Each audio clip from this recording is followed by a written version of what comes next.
Astonishingly, you are exposed to an estimated 34 gigabytes of information every day. Unfortunately, much of this information is fear-based. To put it another way, you collect over a terabyte of fear porn each month. So unless you're working on your root chakra, it's out of balance. Today, I'm going to share 3 root chakra healing stones.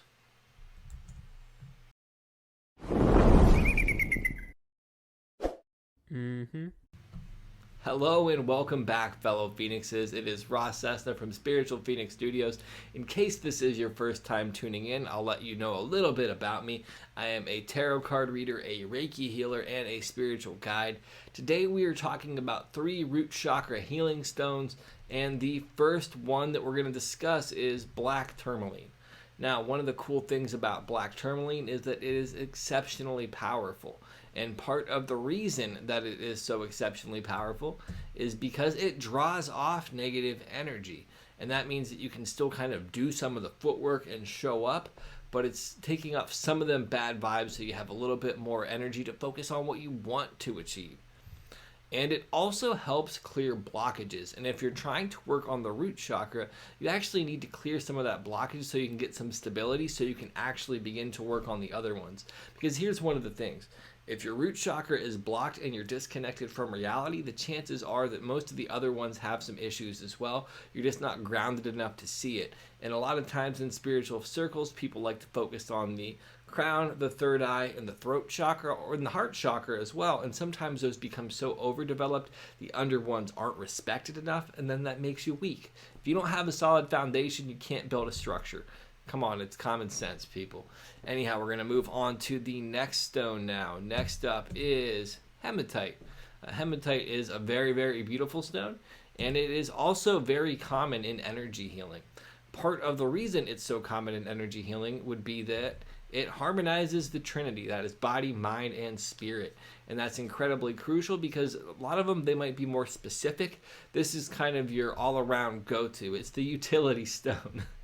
It's also great for empaths because it helps you separate your emotions from other people, and then it also helps you break up that emotional overcharge that you might get, or like dissipate extra energy, I guess is the best way to put it.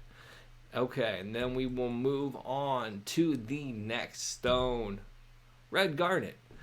Red garnet, honestly, is one of the ones that aren't as common. And part of the reason it's not so common is it's a little bit more specified in what it does. One of the things that it does is boost the survival instinct.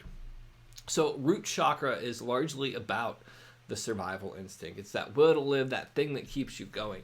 And this is actually a good stone, say that like you're depressed, can't get any motivation, can't get up. This is a stone that can help you kind of get that extra emphasis and show up for life, even though you might be exhausted. It'll help you go that extra mile. And another thing is it helps dissolve ingrained patterns. And that's actually where most of the issues start, because even if you go to a Reiki healer, or even if you do all the footwork to balance the chakra yourself, if you don't change the underlying patterns and behaviors that initially created the imbalance, you're just going to go back out of balance pretty quick. And think of it like in terms of like a mechanical process or something. If you fix something on a car, but you don't fix what actually caused the problem, it's just going to create the problem again. So this is one of the ones, if you work with all 3 of these together, you're going to have an exceptionally powerful set of tools at your disposal. Now I have all of these stones in the store that I run, spiritualphoenixstudios.com/shop. You can browse the inventory. I will put a link down below. And let me know in the comments what else you want to know. Next week, we're going to be going into some root chakra intentions. And then in a week from now, we'll be discussing some of the root chakra rituals that you can do, or one specific one that you can do to help get you grounded.